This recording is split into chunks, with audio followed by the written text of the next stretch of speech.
I believe social media is a superpower, and so many people are not using it to the extent that it could be used. I almost call it, or I do call it often, propaganda for good. And Everything I saw in my life was that this was an incredible tool for bringing community together and connecting humans to other humans that you wouldn't otherwise meet in your physical world for various reasons. nobody teaches us how to talk. Nobody teaches us how to use social media. Nobody teaches us about the implications or consequences of mis or disinformation versus the truth.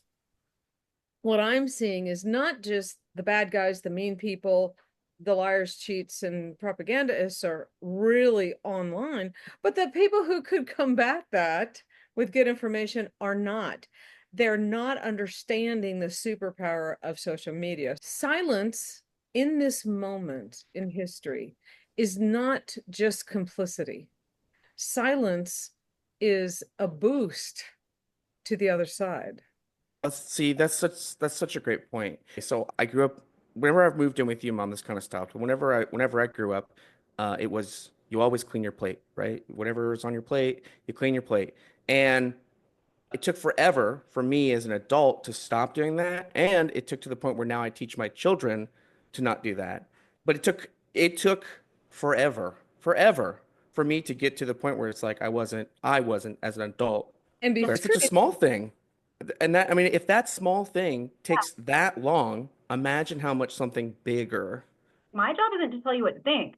My job is to help you resource your opinion. we need less people who are slaves to hate and fear, and more people who are founded and grounded in facts and information and logic to be posting online. Whole philosophy is what works for you. There are not rules about this. These are not the comments sections of the newspapers. My posts, my feed, my home, my rules.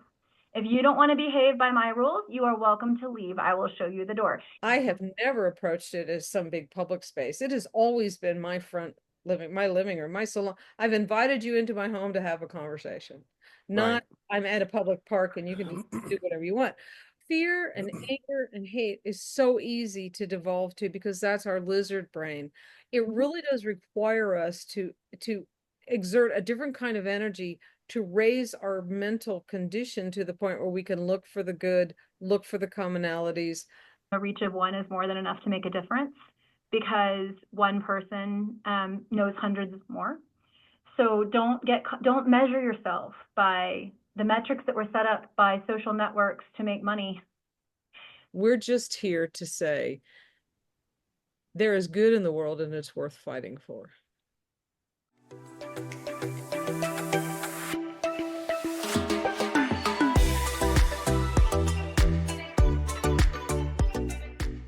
Well, hello and welcome to yet another episode of Hopeful Resistance. I am Sarah and we have my son Aaron.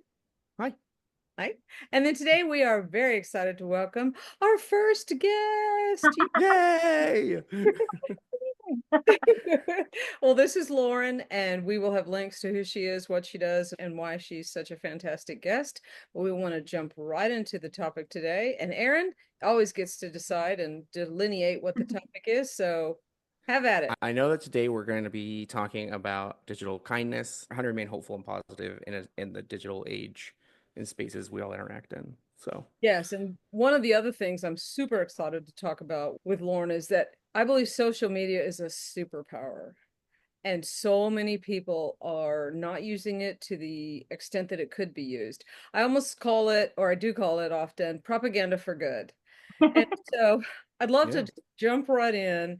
And I guess the best way I think to leap into this is I'm just going to read a question. Yeah. And basically, it's in a disinformation saturated world. We all agree that it's important to engage online and it's important to find good information. But if you were to just lay out, why is this so critical? Because I think when we have people who are listening, we're talking about hopeful resistance, being hopeful, engaging in resistance. There's an intersection here. And so, will you talk about how we can make that work? I love that you call it social media superpower because I agree with you, and I've thought that for a long time. And I was so surprised that I kept hearing all these negative narratives about social media. Everything I saw in my life was that this was an incredible tool for bringing community together and connecting humans to other humans that you wouldn't otherwise meet in your physical world for various reasons. And so that's why I wrote my first book, Digital Kindness, because it's like, I don't understand why people don't get this. Like, what are they seeing that I don't see? And I really thought that when I wrote it in 2019, I really thought that people were going to figure this out, and it was going to be this passing thing, and it wasn't. It was going to be a blip, and I would never talk about it again, right? Like, people would get it, and I'd move on to another topic. Wouldn't that be nice? That'd have been great. It's just swimming against the current constantly. I'm still surprised how many conversations I have where I'm like, no, like, it's really a good thing. And what you can see is what has happened when all of the good people, the reasonable people, the experts, those who have subject matter expertise, aren't in these spaces. Right. It's the loudest, the meanest, and the least knowledgeable amongst us. Yes. You know, Yeah, Aaron and I talked about fast beats smart. And social media is such a fast way to disseminate information. But if you're using it as a negative superpower, an evil superpower for evil, then you get all the then you become a super villain, right? super digital villain. And I would say that, Lauren, I thought that was such a great point that like this it does, because I feel the same way, that it is so good. I think too, it's like you can see why some people would say, oh, it's such a terrible thing, because it's allowed the people that probably shouldn't have been communicating so well to communicate super well. Right. Yeah. Well, I mean, I always say, this is my answer. The mean people, the bad people, they always existed. Right. Social media didn't make them. They've always been. What social media has given us is the ability to collectively, collaboratively, and as communities counteract that. Right. Like, if you think about what was happening in the rise of the Third Reich in Nazi Germany, there wasn't a way for communities to talk to each other across the globe in real time and say, are you seeing what I'm seeing? Look what I'm seeing. Like, that didn't exist then. Propaganda existed then. And also, I mean, the whole concept of like radio communication was new, and they were using that in a unique way. That's what Germany was doing that other places weren't doing, that enabled them to have a huge advantage for a long period of time during the early years of the war. And you had no way to double check the information. This is the three of us are on the exact same page about the superpower of social media and the access to information that we have that is not being capitalized on. Yeah, that's the big one that we talked about, was the whenever we were talking about how do we formulate a strong resistance, and we came up with that with the action, information, rest kind of mantra to go by, so that would like give people action tools to go with, and then sort like places where they can get reliable, dependable information, and then just make sure you're taking breaks.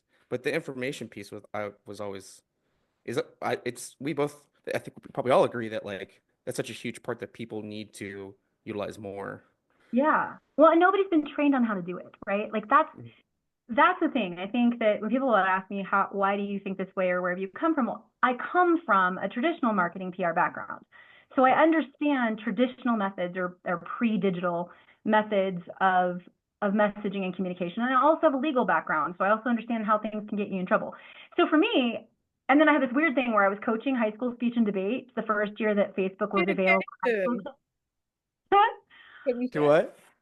What'd you say, Sarah? I didn't quite hear. Communication. Nobody teaches us how to talk. Nobody teaches us how to use social media. Nobody teaches us about the implications or consequences of mis or disinformation versus the truth. Yep. I don't want to brag on you too hard, but that's actually one of the biggest tools that I think you gave me that I've been using it forever. Well, I know, because and mom will know this. I probably not so much anymore, but when I first got out of the military, she was the person I was like, yo, I need help figuring out how do I like sort through this. And I'm pretty lucky because, mom's great at communicating, but I can understand like people every day they don't have somebody that's that good at it coaching them along through their life, like, hey, this is how you talk to people. And My mom was a high school speech and debate teacher and English teacher at theater. You had a superpower. She's Yeah. constantly talking about how she wants to like reteach her unit on propaganda to like the whole world. Like Yeah. she'll be so sad she's not on this conversation, but I would never be able to set her up technologically. Right? You can overcome some things, but not all things. But Right. let's talk about just, not, now just settle down, Lauren. You know, You can't. I think this is important though. We're talking about mist and disinformation. We're talking about how important it is to access good information. I think the three of us extremely passionate about is what I'm seeing is not just the bad guys, the mean people, the liars, cheats, and propagandists are really online, but the people who could combat that with good information are not. They're not understanding the superpower of social media. So if you were to talk about it for a minute, let's elaborate a little on the risk. This is not good. No, I pivoted. I don't want to say pivot. I'm already tired of that word.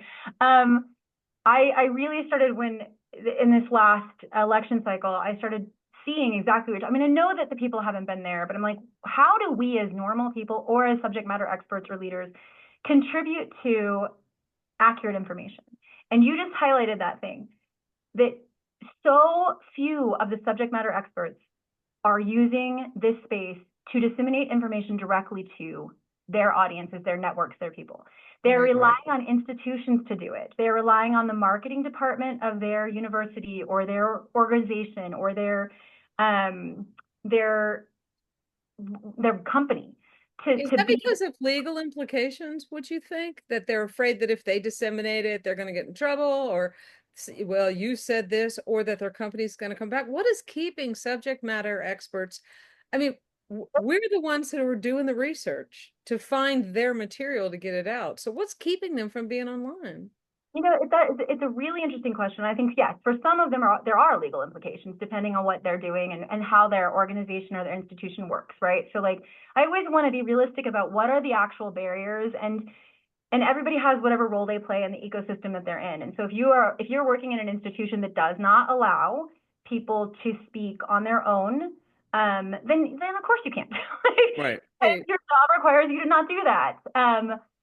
So I often work with organizations trying to help them develop policies that allow their employees to use this superpower, because there's, I don't know, the last time the statistic was years ago, but employee content, like individual employee content, is seen 7 times more, I believe, than like organizational content. And that's just from an old school like marketing metric, right? And the algorithm is going to push out individuals anyway. Yeah. But what are the risks? I mean, let's talk about the fact that if the those of let me gather this. There are plenty, no, there's a small group of us, I will say, who are trying to push out accurate information. Also positivity, also hopefulness, but we are countering disinformation with sources. Okay. Right. I want to be knowledgeable. I don't disagree with you based on our opinion. I'm disagreeing with you because I have these sources here that tell me something different. But I also think there's the other, sorry to interrupt you. I was gonna say the other interesting counterpoint that I just thought about is it's also a lot easier for the disinformation people to push stuff out because they have no barriers. If they're credible people, like they have to follow certain parameters with which they can distribute the information. Then the discreditable people, they don't have any of that. They can just say whatever they want. which I think makes it even more critical that those of us who don't have barriers to accessing the information are pushing out accurate Pushing it out. information. Yeah. Because we're informed. There are plenty of informed people that are staying offline because it is for many too stressful. But the risks of doing that are what we're seeing, that the mis and disinformation is accepted as truth. And it's louder than everything else. It drowns out everything else. It Right. seems like there are more people who believe that, think that it must be true because so many people are saying it. There was I put up that graphic from Media Matters a few. Oh, I totally shared that. Yes. Yeah, like it shows that.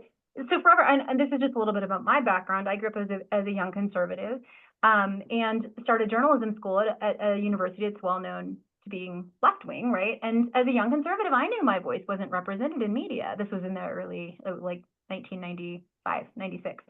Right. And so I knew that media didn't represent me at the time. Now what people haven't adjusted their like metric is that digital media goes the exact opposite way. Oh yeah. And that is what is drowning everything out right now. And so there's this old rhetoric about media's left wing, but it's not. It has. Yeah, it's because it totally missed the alternate media, right? Like I watch a lot of the content that I say young, I'm almost 40. As a young person, as a younger person, a lot of my media consumption has completely broke away from the legacy media, just almost entirely. I say almost entirely. I just subscribed to the New York Times. I felt like an adult when I did it. But I mean, but besides that, I mean, most It of is so he could gift articles to his yeah, mother. that's true. But again, a lot of my media information anymore is consumed through digital media. I very rarely watch legacy media news. It's not just the digital media, like that's how the information is being disseminated. It's all of the people listening to it that are also online or paying attention to it that are talking to each other, Yeah, to each other. occupying this space as well. That you can't have with a legacy, like a print article. It just doesn't have the same level of amplification. Right. 100%. In addition to that, and I'm open to being wrong, but in addition to that, the freaking inaccurate meme sharing just Oh yeah. literally drives me up the wall. The the disinformation. Yeah, we talked about this in one of our earlier episodes too. Like Yeah. that, that things. People see something that they agree with, don't bother to go and check on it, and then they just share it blindly, and then it propagates. Just through that. So There, I mean, when we talk about the risks, I think it's important for anyone who's watching or listening to understand that silence in this moment in history is not just complicity. Silence is a boost to the other side. Silence is a boost to disinformation. Silence and lack of research or I told people you don't have to argue, just share the information. Yeah. Get accurate information out there because silence is beyond complicity. It is literally empowering disinformation. That's like said, you first you said other side, and I try really hard to get away from sides because I don't think there are sides. Right. And you immediately then went back to like disinformation is the issue. It's not that there is the side is informed. Yes. Versus uninformed, informed or misinformed or disinformed. Really a good distinction. And I think it is important because when I do say, I will say the other side if you're MAGA. I'm sorry. If you're MAGA, you are on the other side for me. And yet there is, I think, a very small proportion of people who are hardcore MAGA compared to people who are simply disinformed or misinformed. So I appreciate you making that distinction. It is yeah, important I think that's a fair us distinction. versus them. One thing I noticed, because mom, you were talking about just sharing, if you've got good information, share that information, and you don't have to argue with people. And I noticed, like Lauren, whenever I was first checking, following you and all the socials and checking out, one thing that you said, and mom, I know you do this too, is that if you can clearly state to people like, hey, I'm not going to debate this with you. If you want to come in and have a civil discussion, we can do that. But if you're just going to come in here, and I know mom, like, if you're going to come in here and be glib, or you're going to come in here and start arguing, I'm just I'll kick you out. I'll delete your post. Like, Yeah, you like I'm going to just give a profanity warning, a zero fucks given. I don't care what your opinion is. I'd like to know what your informed opinion is. I would like to know where you get the information upon which you base your opinion, but don't come at me on social media. Zero fucks given. Do not come at me she's with deleted my post because I sure have. yeah, We are well, not we have because very different when we're approaches. trying Yeah. to have civil, if we're going to use social media as a superpower, when we're going to try and have a civil discussion, it's my page and I have got some rules. One of those rules is we're not going to be glib. We're not going to be sarcastic. We're not going to poke at each other with ugly things. You're going to state facts, figures upon which you base I want to know what the source is of your logic. Where did you come up with this? Just don't come at me with, oh my God, he used an auto pen. Well, and this is one thing this is another really great point that I find is the difference between people that are informed and disinformed is people that are informed want to be correctly informed. So if someone has a differing opinion, it's like, okay, so we have different opinions. Where did you hear that information? Because I could be wrong. But whereas people that are disinformed tend not to want to do that. They just want to be like, no, you're wrong. I want to give Okay. an absolute concrete example of this that just occurred recently. I'm really big right now in constitutionality. Maybe we need to tear the Constitution down and make a whole new one. That's great. Let's do that in a logical. That, so Right, let's have a conversation about that. But we must follow the Constitution and the rule of law as we have it. So in this conversation, someone, going through these Fox News talking points, made a comment that I was not aware of, was that when Biden did the forgiveness for the student loans, that was declared unconstitutional. And I did not know that at the time because my focus was different during that particular period. Right. well, there's a lot of constitutionality to keep up with. So Yeah. Did look it up. It was important. I didn't know it. I did look it up. I did come back to the person. I said, you're 100% correct. It was deemed unconstitutional. And he stopped doing it. Yeah. That's actually the big part right now, I think, is Right. it's So- something, yeah. So there are so many rabbit holes here, and I kind of warned you. I warned you, Lauren. It was funny, Aaron, thinking about people who are informed want to be more informed or know that they're right, like know that they have accurate information. And it reminded me of when I was coaching speech and debate. I haven't done it for about a little over a decade. But one of my students asked me, because I had a very clear and very specific worldview. But I was very open-minded coach, right? Like whatever you want to write about and speak about, good for you. Just get the facts, bring them to me. Like my job isn't to tell you what to think. My job is to help you resource your opinion. And if there's something that you need to modify about that, that's always how I felt about it. And I remember him asking me something like, well, how can you believe so strongly in these things and also be so open-minded? And I thought about it, and I said to, I remember saying, well, if I'm wrong, I want to know. Yeah. Yeah. It's important to me to be like to know that I don't want to spend my whole life chasing after something that is not accurate or isn't true, or that I'm believing in some falsehood. Like that's not it. I don't want to do that. And he actually wrote a speech. His whole speech that year was what if I'm wrong? Yeah. Competitive oratory is what if I'm wrong?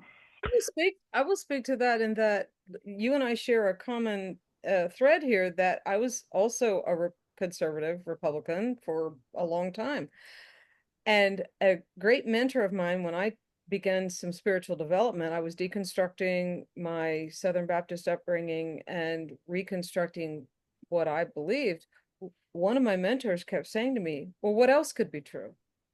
What else could be true? What else could be true? And it just stuck with me that we hold to these core beliefs that this is right.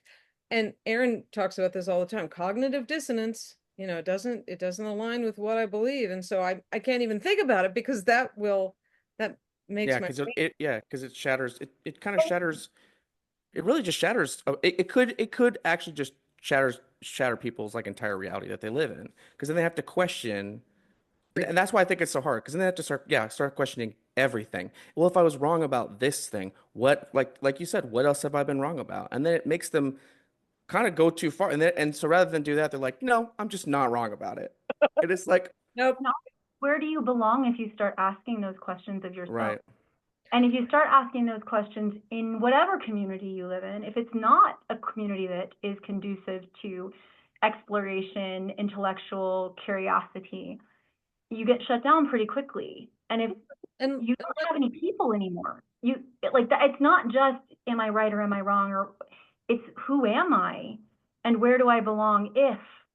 And if you don't know anybody else, And Like, let's be honest, I mean, Lauren, if if you are my mother and you've taught me this, and Aaron's my dad and he's taught me this other thing, and then I realized later on that, golly, that's wrong, or based on false information or based on some unconscious bias or whatever, I have a great, this is why emotional intelligence is so important. I have huge difficulty. I have a monstrous mountain to climb to disassociate the fact that I don't believe what you taught me with you. mhm. I feel like I'm betraying you. I'm betraying my mother or my father Well, by see, that's such a great point. And this is okay. So I grew up whenever I've moved in with you on this kind of stuff. Whenever I grew up, it was you always clean your plate, right? Whatever's on your plate, you clean your plate.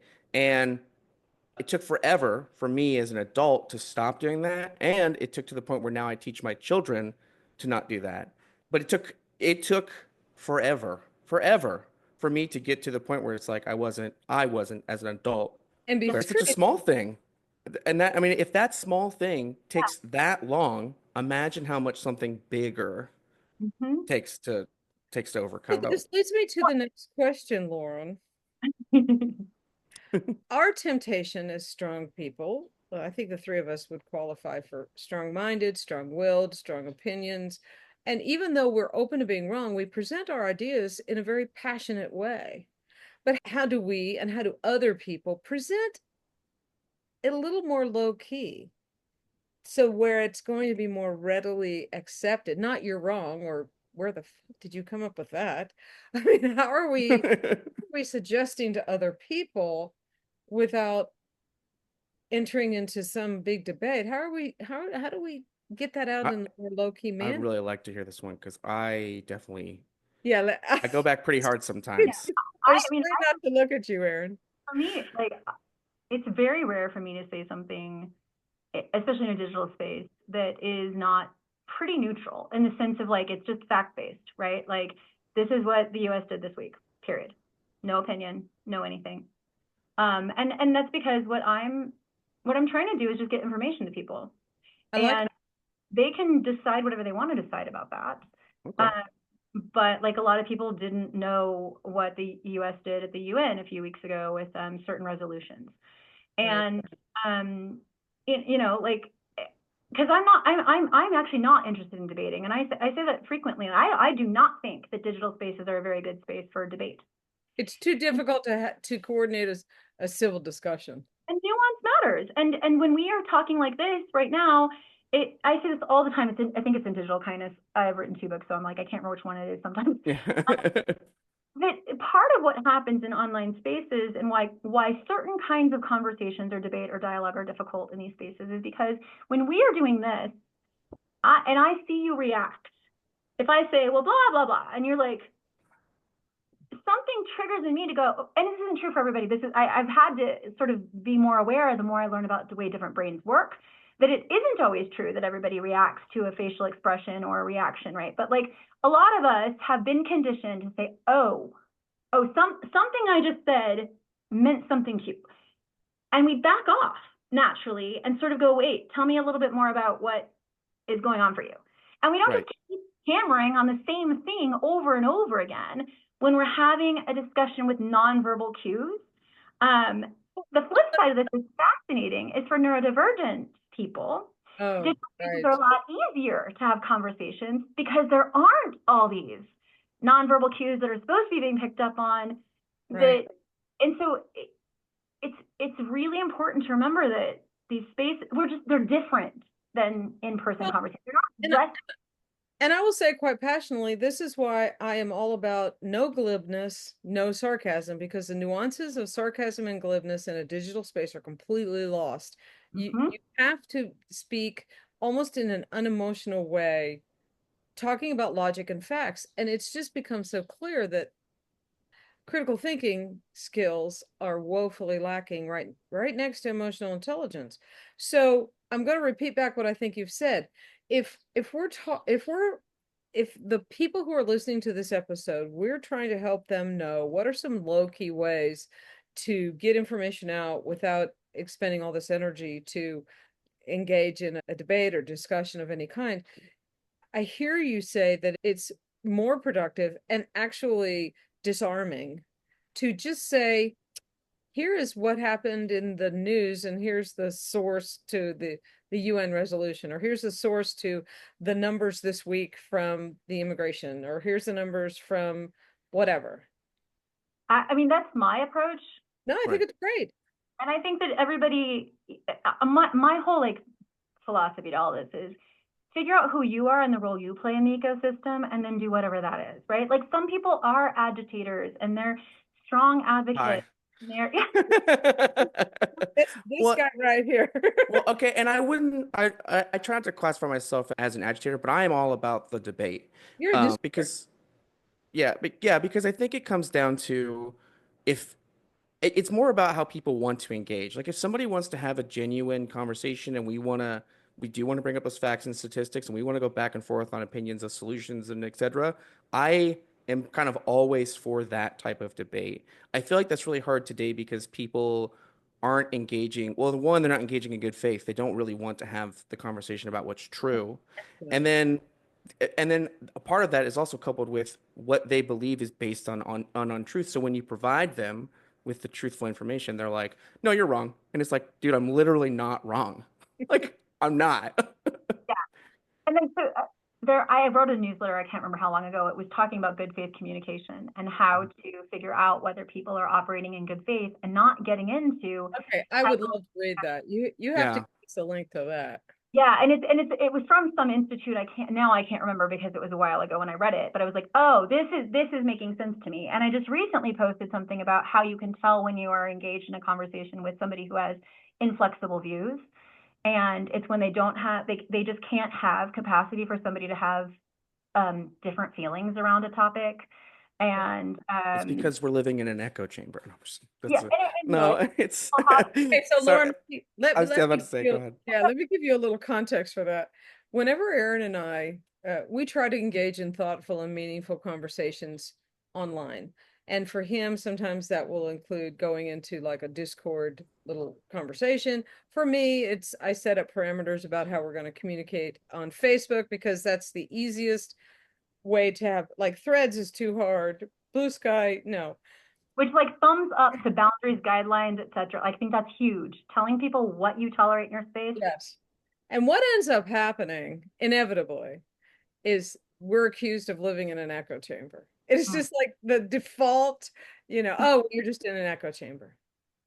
Because I don't agree with you. What? That is why I wrote the post recently, and it was from a newsletter a couple, I don't remember how long ago.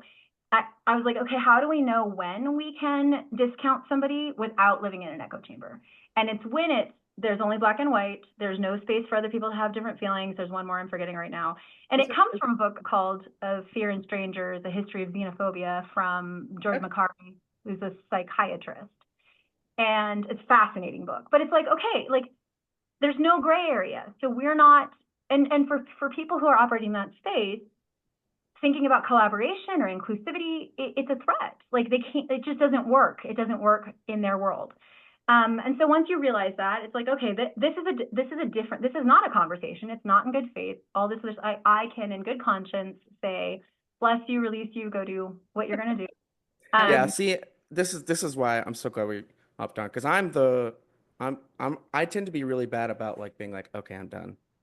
Just because I'm for me, and I've talked to mom about this too. For me, it's about, especially in these digital spaces, particularly if it is that kind of debate, it's because I think about all the people that are in the channel that are listening but not engaging, or I think about all the people that might come along and see the post.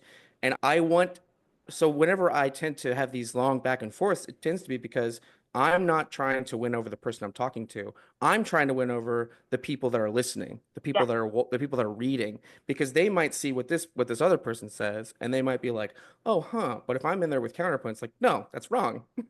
yeah.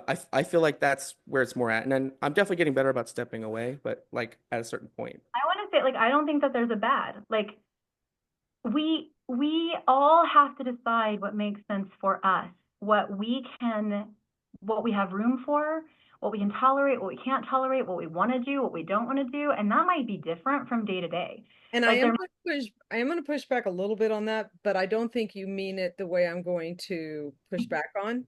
I think it's important for people to not succumb to the temptation to get online to fight. oh yeah, yeah. Right? Right. I have a friend and I adore him. He's wonderful. He loves to get online and he's not doing what Aaron's a disruptor to challenge what you think, why you think it. Show me your sources, show me the logic, the chain of logic that brought you here. I'm trying to have civil discussions using resources and information and I want to understand, I want to know why you think that. But there are people who get on there just to call names and get out their frustration and attack. And I don't think that's good and healthy. I know that's not what you meant, but I think it is important for everybody to figure out what's their way. So if you were to delineate, and I am putting you on the spot here, if you were to delineate some of the different ways that other people could use social media as a superpower, while at the same time still protecting their mental health and well-being, what would you say those are? And I'm taking notes. Well, I mean, you've already hit on a huge one, which is setting your own boundaries, whatever that is. Of this is what I'm here for. These are what I'm allowing in this space. Or like you've seen me say sometimes, I'll just be like, I'm not debating this. I'm closing comments. I'm just sharing this. Do what you will with it. And I do that a lot of times. I mean, I don't do that often, but I do it when I know I do not have time to moderate it. And some I'll say, I don't have time to moderate a debate on this. So that's why I'm closing comments. And I just believe in modeling that because of what I do and because of how I think. I want other people to see that so that they feel like they can. And I see other people do it in various ways too. I'll just delete it. I mean, I can't, you have a page, I have a profile, and on a page you can turn off commenting, and on a profile you can't. So I'll just be like, okay, we're done here. No more. Each post you can decide how to turn off comments. I'll show you how. Oh, She's like, oh my gosh, yes. All the people that you've mentioned in the post. Yeah. So Neat. if you haven't tagged anybody, you can turn that off. So for anybody who's listening who didn't know that, you can do that to on any a post. page, not a profile. Personal, any post. Nice. Okay, I am so excited right now. Okay, anyway, so set your own boundaries because honestly, we need more people who are we need less people who are slaves to hate and fear and more people who are founded and grounded in facts and information and logic to be posting online. And so, of course, one of the ways is to set your boundaries. How many hours a day? How many minutes a day? What one thing do you love and care about? So these are the kind of boundaries that you're talking about. Do I need to turn off comments? Do I like, does that make me feel safe? Do I like and I've started doing a lot more work in this arena with leaders and experts to help them figure out like, what is your barrier? Why are you not willing to do this? And a lot of them are afraid that if they put something out there, they're going to have to spend the next who knows how long dealing with. I'm literally on Facebook right now on a post where I am done arguing with a certain individual. And so you're telling me I go to the top right there, who can comment on your post? That's awesome. So what I try to really help people figure out is what is your barrier? Is your barrier that you're afraid of moderating a discussion? Just turn off comments. Done. So only people you tag, right? Only profiles and pages you mention will be able to comment. So I go back and everybody that I've mentioned their name because I respond to people and I use their name, but if I untag them in the comment, they can't. I don't like if they weren't, I haven't done it retroactively. If they weren't in the original post, they might not be present anymore. So I don't know what will happen if you do it when there's a whole comment thread already existing. That's okay. I'm gonna quit. I'm gonna just quit when I respond to people. I'm gonna just quit tagging their name. I'm doing the reason I tag people's names though, and I think this is important in social media to have this conversation. I don't know about y'all, but sometimes I go to all this trouble to do a thoughtful, insightful response. I have sources and all that, and they don't get the notice that I've responded. And so I tag people because they get that notice. For sure. But now you know. I mean, that's awesome. It's changed here. Well, right. My whole philosophy is what works for you. There are not rules about this. These are not the comments sections of the newspapers. You said it before. I tell people all the time, this is your living room. 100%. You're coming home right now. Yes, exactly. My post, my feed, my home, my rules. If you don't want to behave by my rules, you are welcome to leave. I will show you the door. You can do whatever you want in your space. So I love this because setting boundaries, this is good. So setting boundaries, I think, is different from setting rules. So setting boundaries means how long am I going to be online? How much energy am I willing to put into this? What topics am I going to talk about? But for me, setting rules means no sarcasm, no glibness, no calling each other names, no, I call it shit posting, where they'll just post meme after meme after meme. And I'm like, no, we're going to have a conversation, not a meme fest. So these rules and boundaries are two really healthy ways that mentally, I mean, there are days, and I watch it pretty good, but you've just taken me to a whole nother level, because we've got to be able to have these boundaries. So what I love is that you've actually empowered me. Like, this is my work at this point, where I'm just like, look, we have to get out there. How do we get out there? We get out there by doing it our own way. And it's weird. It's almost like a permission slip. Oh, we definitely talk about that a lot. I mean, literally, we have just encapsulated why people aren't doing it. I don't want to argue. Okay, well then don't. I don't want to start some big whatever. Well, then set a boundary that you won't tolerate. I get people who are losing their minds that I delete their post. Hey, free speech. And I'm like, well, of course, go on your page and say what you want. Not on mine. Like, this has been a pet peeve of my. Free speech applies to the government. Yes. Oh, when I tried to have, so back in, it had to have been like 20. Not the government shutting you down. Sorry. Yes.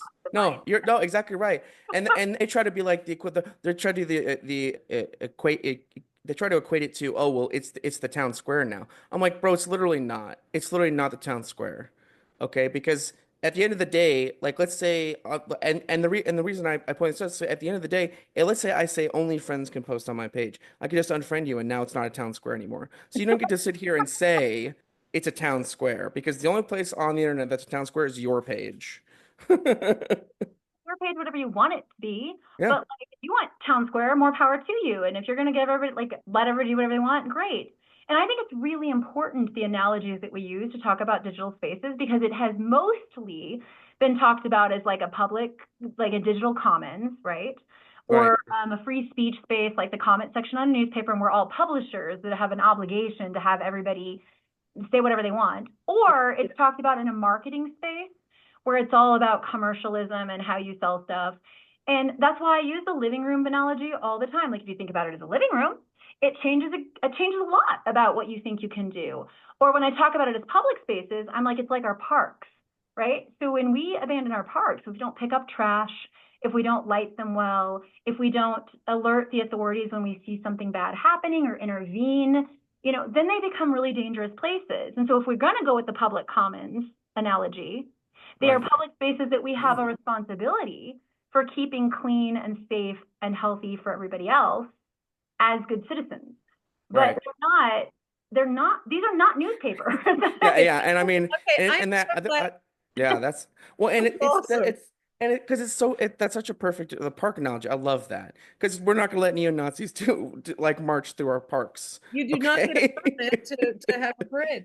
But think about, Lauren, this is exactly what parade, right? Like, maybe you are there, but so are we, because but see, Lauren, you really delineated, and I think Aaron, your comments as well, really isolate and identify why so many people who need to be present on social media, pushing out accurate information and thoughtful commentary, are not.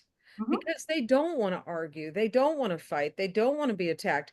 What they've done, though, if they've limited who can see their posts. Everybody's gone to this private thing, this friend thing, because they don't know. I'm on social media all the time. I used to own a social media, a little marketing company 5 years ago. I did not know about this little trick, because you couldn't do it 5 years ago. And literally, I've got to tell you. So, all right, so let's go back. So, ways that people can protect their own well-being while they're engaging positively in digital spaces. This is really hopeful resistance is not just about your mental health. This entire show is designed about how do you maintain your mental health while resisting? Yes. Okay. And so everything we talk about is about, and like Erin said, we talk about action, information, and rest. My thing is also resist, reach out, and renew. So resist, do one thing every day to resist, do one thing to reach out to your community every day, and do one thing to renew yourself every day. All of these things, though, involve setting boundaries and being intentional. And I think it's hard to be mindful and intentional when we're living in such batshit craziness. So, back to the point of how do we maintain our well-being while we're interacting positively in digital spaces? Set boundaries, set rules. And I think the third thing, while it may not have been one of your bullet points, we need to understand the analogy that we've set up in our mind, the mindset that we approach social media. I have never approached it as some big public space. It has always been my living room, my salon. I've invited you into my home to have a conversation, not I'm at a public park and you can just do whatever you want. But even the park analogy that you use still puts the onus on us to maintain a safe and healthy space. Love that. Okay, what else? Interesting. Back on the living room thing, like the other thing I think about when I talk about the living room is it also helps us figure out how to engage on other people's posts, right? I don't walk into somebody's home and be like, why do you have that artwork on the wall? That's ridiculous. That's Some people do that, but I hear you. But you no, know, but but I hear you. it's Back again, right? like they're not your friends. Is that, you know what I Right. mean? You just know Right. how to behave in other people's space. And we might say something about it. We're going to say it a little bit more diplomatically. Like, you know, Like, oh, that's such an interesting piece. it's Yeah. other No, You know, from a behavior, I mean, from a behavioral, I used to be a behaviorist, spent a lot of time teaching about emotional intelligence and that kind of thing. From a behavioral point of view, I really have seen and I believe that digital spaces reveal the content of someone's character. They reveal some of the hidden anger, some of the hidden thing. I've always wanted to say this, but I couldn't, but now I'm behind a keyboard, so I almost can. like the shadow, like their whatever their shadow is, shows up in online spaces And I sometimes. think we need to, I think the voices of reason that we're trying to encourage to engage in digital spaces need to learn. It will empower them to learn blocking, deleting, unfriending, disconnecting from yeah. people who are not, if you're not going to help this conversation, then you're not going to be part of the conversation. That goes back to a thing we talked about a while back too, though. Uh, or I guess not though, as well as like you have to learn that some people just can't be engaged with it in ways because you don't agree with them morally. And then you have to say, do I want to be connected to friends with someone that has a totally different moral compass than mine? Or is it something that or is it one of those things you have to accept? Like, hey, I know we've been friends a long time, but like, I really struggle with the way that you are thinking about the world right now. I really struggle with like, why you being okay with these things that are really not okay? This election cycle, you bet, this election cycle, I think, has revealed a lot of people. Lauren, you probably have had an insane amount of discussions with people about that. About like whether who they friend or unfriend or how they Well, handle. how this election cycle and the discussions that are happening in digital spaces are revealing the character of people that you wouldn't have known otherwise. Yeah, you almost like it was almost a verbatim. Like I know you haven't. I don't know if you read my book or not, but like I say that straight up. I haven't yet. I didn't even know the book. It So is of course I'm gonna have to go get them now. they do reveal things that you like you didn't necessarily know what the person you played kickball with every Saturday thought about something prior to social media, right? Like it just didn't. Right. It's not something people just bust out at the dinner table when you're hanging out after bowling league. Yeah. And so it has created this conundrum that we didn't used to have of like, I had no idea that so-and-so thought this, and here they're talking about it 24/7. And what do I do with that? And I mean, I just recently posted, and it shows up in one of my books too, about like, I do think that it's healthy in a lot of situations for the preservation of relationships to cut digital ties, especially if you have an in-person relationship and that you've known them for a long time. if the only thing they're ever posting about is the thing that you have conflict over, that's not their whole person. It's just not, but it's how they're choosing, it's what they're doing in this space. It's Right. healthier to like not have to see that and just be like, let's hang out at grandma's next weekend and play cornhole and do the stuff that we do and talk about our childhood and like because I call this maintaining surface relationships, because I have disconnected with a ton of people for this very thing, saying, well, I don't care about trans rights because that doesn't apply to me. Yeah. Okay. So I disconnect because I don't want to have this. I don't want to see it. There's no point in us being friends if I've unfollowed you. There's no point in us being digital friends if I unfollow you. Why would we maintain that digital relationship if I don't see any of your posts because I hate to see them? What would you, I guess my question, and I know we're going on here. My question would be, what would you Hey, say to people? I know, it's our show. We can do whatever. I know. So my thing would be, what would you say to people if like they, so let's say like what mom said. So someone's like, oh, I don't care about trans rights. But what if you feel like that kind of morally changes how you think about that person? Like how is it just you think just separating the digital interactions? I just know like a lot of people in my generation, a lot of what you put out online is it kind of reflects what kind of person you are, right? The morals that you have. So a lot of people, whenever they see those kinds of posts that could be hateful or bigoted, and then they see it from someone who they thought they like and trusted, now they're like, well, I literally cannot interact with you anymore because now I see these are the things that you think and believe, and I struggle with that. Yeah, I think that we have to make room for everybody to have their own way of dealing with that, right? Oh, Like that's great. It's a good it's gonna be answer. really different if the person is saying something like the person who's saying the thing that you really can't tolerate is your childhood friend of 40 years who, showed up for you 17 different times in your worst moments of life. That's different than a person that you've met 3 times and don't really like that much anyway. I Right. love that delineation because I Yeah. have disconnected from people digitally that I've known for decades who spouted a whole lot of hateful rhetoric. Normally, I would reach out and say, are you just having a bad day? But Yeah. when you see patterns, I look for patterns. If you say one thing one time, whatever. But if you say something many times, then I'm realizing that we have a fundamental value disconnect here. I But love how you laid that out, Lauren. That was yeah, and I think you put it. I think the way I took it is like it's also about the individual that's deciding how they want to end that relationship versus not doing it. So like if like you said, if it's been someone that you've been friends with for 40 years, you might decide, okay, well, I'm just gonna disconnect with you on Facebook. I don't want to talk to you anymore. Versus dealing with, if it's somebody that you've met 3 times, then you could decide, well, I'm just going to cut you off digitally, or you might say, in both cases, I just don't want to talk to you, but it's going to be different for everyone. Yeah, I even have like a sample script in my book Digital Grace about like, hey, I love you. I'm worried about some of the stuff that I can't remember how I said it. I'm worried Right. about that you're posting. I don't think it's good for our relationship that we're connected in digital spaces. So I'm just going to go ahead and unfriend you. That doesn't mean I don't want you in my life. okay, Right. 100%. Aaron, you and I have a friend who shares your name who disconnected from a friend that had been a family friend for decades. And she was a MAGA and just like there was this black and white, no reasoning. She attacked anything he said. It didn't matter sourcing, blah, blah, blah, blah. He sent me a copy of the note he sent her, and it was almost just like that.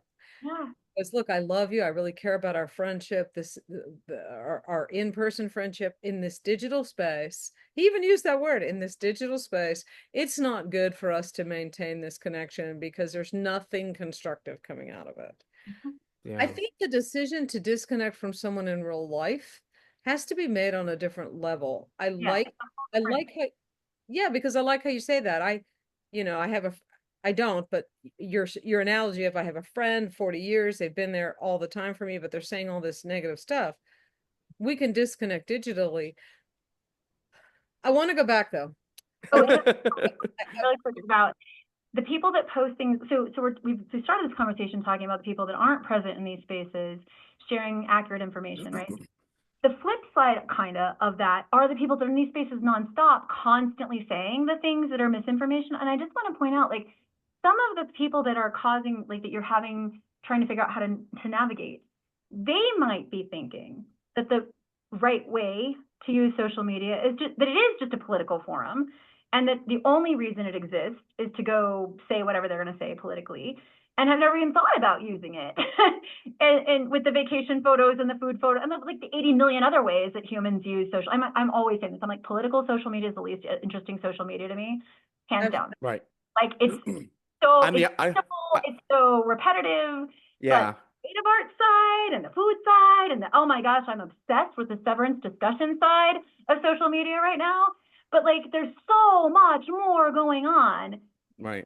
in the digital space. But the only thing you ever hear about from a news perspective is politics, disinformation, and consumerism.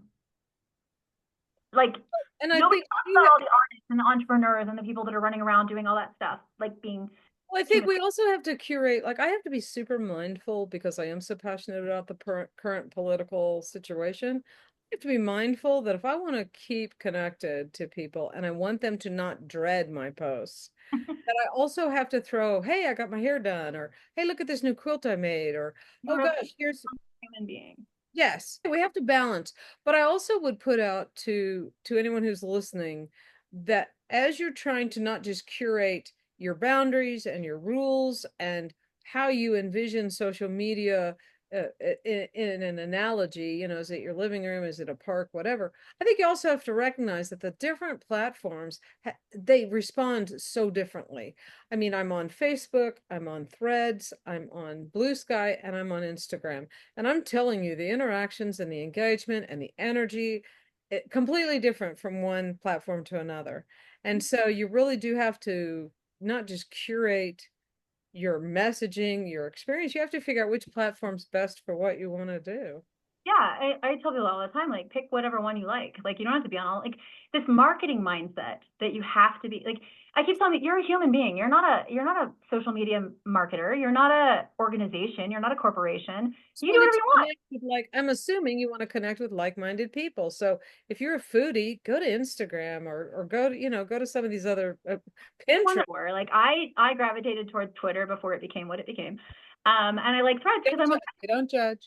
well, and I'm like, I just, you know, it's just not my space anymore, and it's fine. It's like, things morph, things change. My community moved from that space to a different.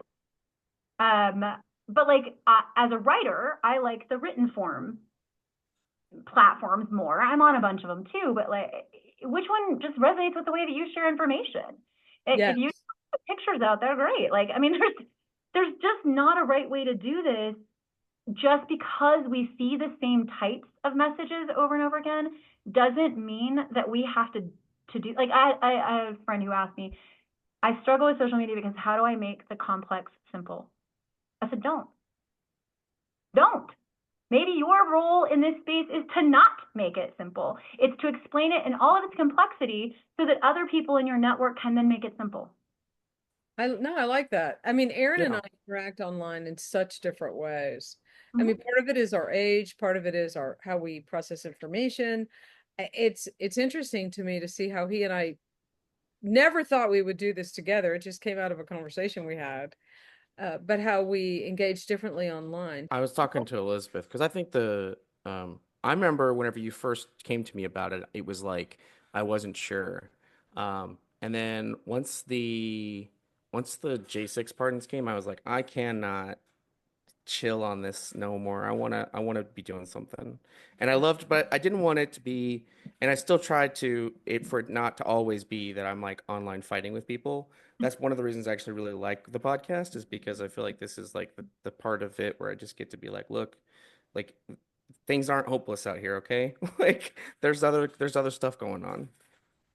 So and towards that end, what we do every week, Lauren, is we talk about wins.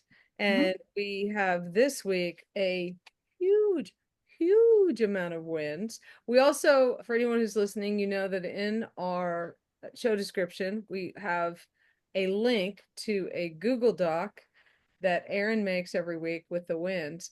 So I think in terms of I'm not going to go through, normally we go through all the wins, but I'm not going to bore you with that.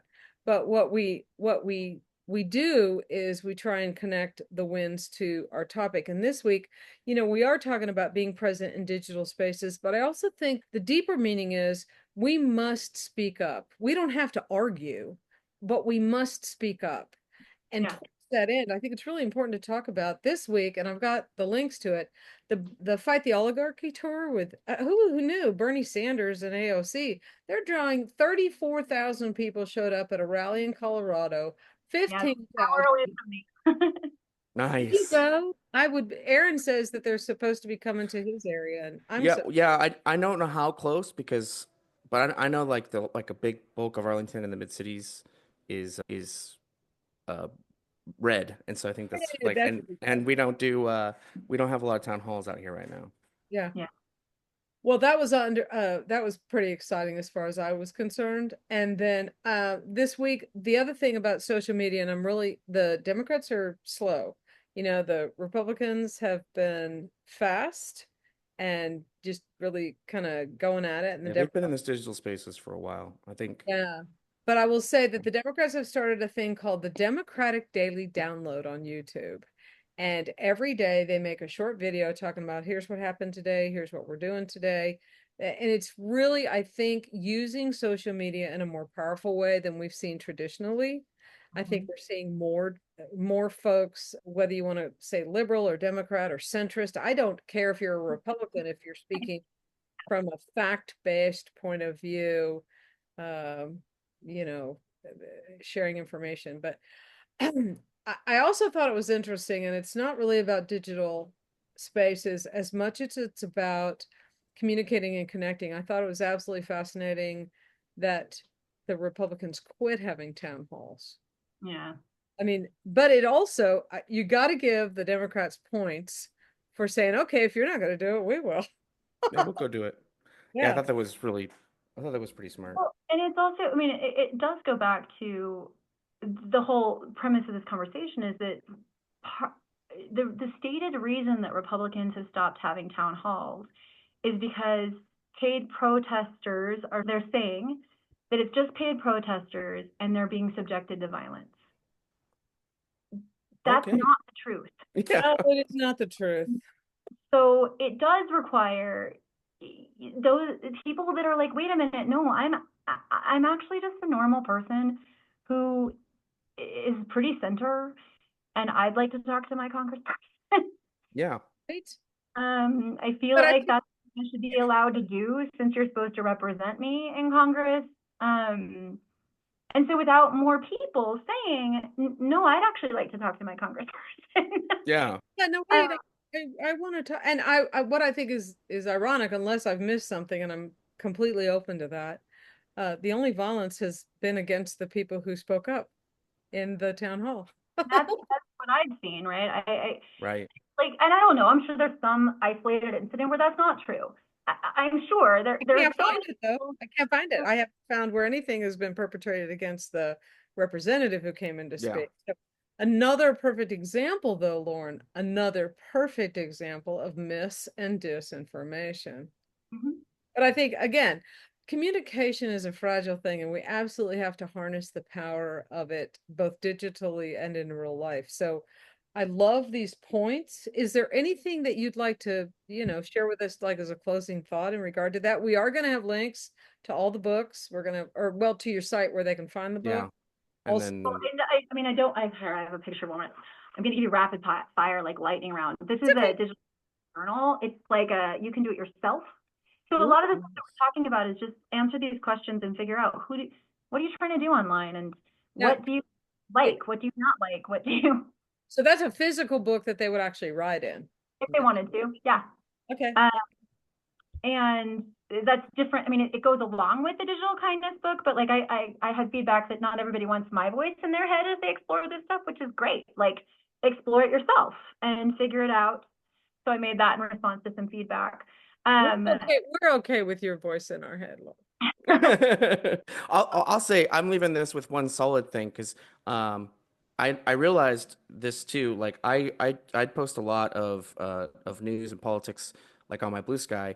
And then every once in a while I'll go on whenever I'm like on taking my break day and I'll be like, hey, does anybody else watch this TV show? And then there's a lot of interaction whenever I kind of break away from that sphere. So I think that's if I think anything, that's we have just to- a solid thing. those of us who are posting, I think you've made a great point.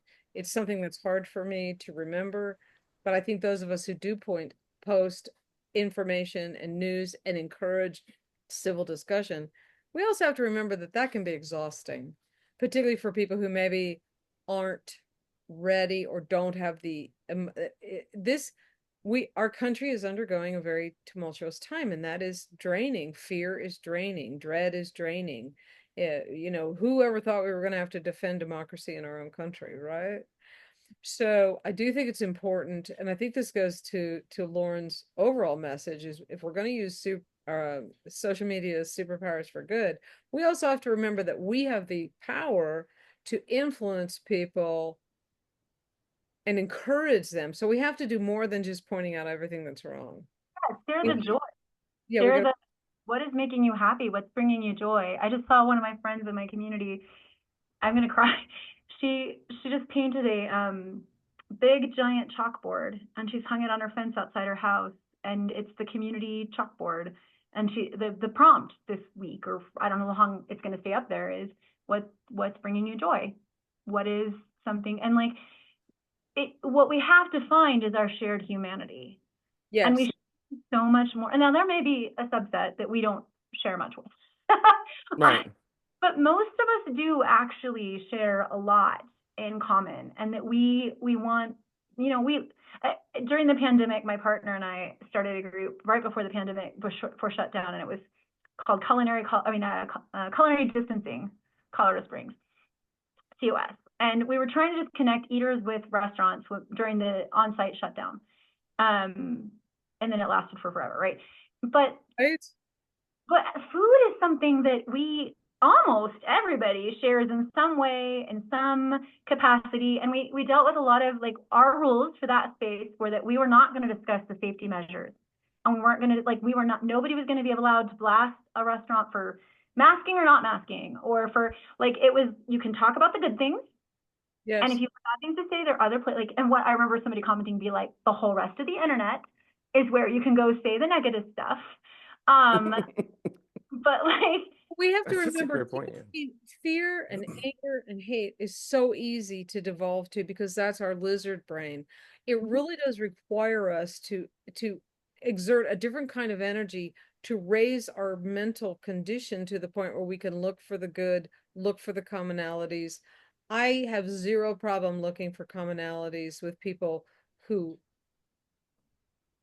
are not MAGA. I don't know how else to say that. algorithms are designed to make us angry. Like, that's what they feed off of. Yes. So it's What's that not, called? Rage baiting?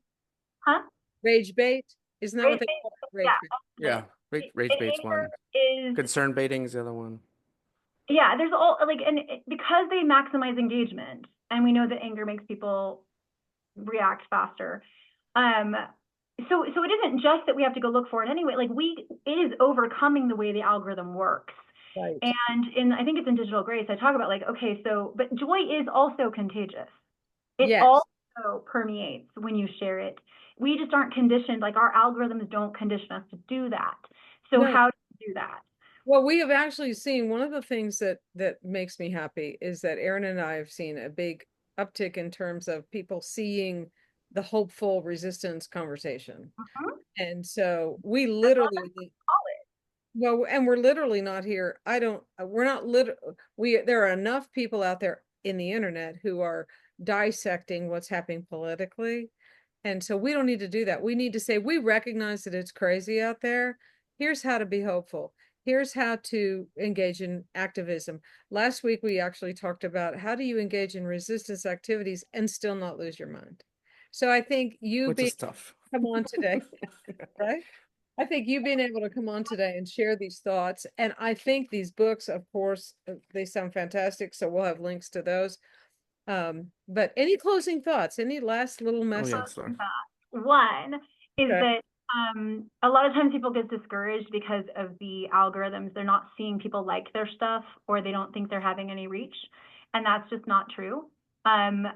I say all the time, a reach of one is more than enough to make a difference, because one person knows hundreds more. So don't measure yourself by the metrics that were set up by social networks to make money. Like, that's not what you're doing. Your goal isn't to be a brand. You're You know, you. we have 20, Aaron, I don't think I told you, we have 29 subscribers now.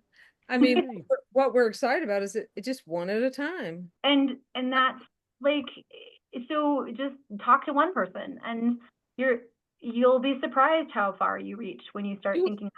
you want to know, I think our logic in this is, and we talked about it on the first show, we can't not do anything.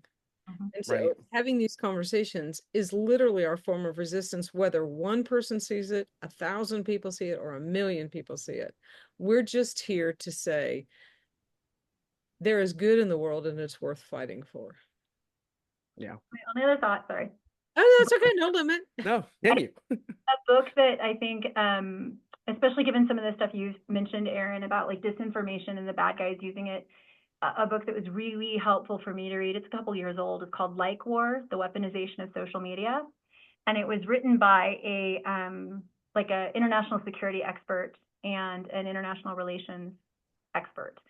And they analyzed kind of the earlier days of social media and who was using it and how slow the good guys have been to adapt to using social media. And really, they really get into the personalization of social media, that it is the person-to-person conversation. It's the being a human being that works. It is the fact that you also quilt or that you do whatever that is the thing that makes people see you as a human, not as a brand, not as an institution, not as a whatever. That's so unique about social media. That's different from a flyer or an article or a whatever. It's that a person really resonates with other people. Like, Don't you That's think? I yeah. mean, everything that we do on social media, I believe, is to feel connected. And so what I would love to see as a result of this is people recognizing the superpower of social media to connect, to be the influencer, not as we think of influencers, but to be the influencer versus the influencee. I want to push my love and light out. I want to push my accurate information that I have gathered over hours of research. So I love these thoughts. So the like war, the Yeah, weaponization, I like that one. I like that. And don't focus on algorithms. Two excellent final thoughts. And again, there's certainly no limit. I would love for you to think about coming back again. And I mean, as Aaron and I say every time, there's so much. There's so much to talk about, to disseminate. There's so much going on. And so an hour is never long enough. Well, thank you so much, Lauren. thank And you. Aaron, any final thoughts from you? For me, the final thought is whenever we're interacting online, showing that human side is gonna. I realize exactly what you said. It's gonna be really powerful. And so if I forget everything else, which I'm not likely to, but if I forget everything else, I want that to be the one thing that I take away from this interaction is just realizing that I could be more human online, and that would allow people to connect to me better. So that's awesome. Okay.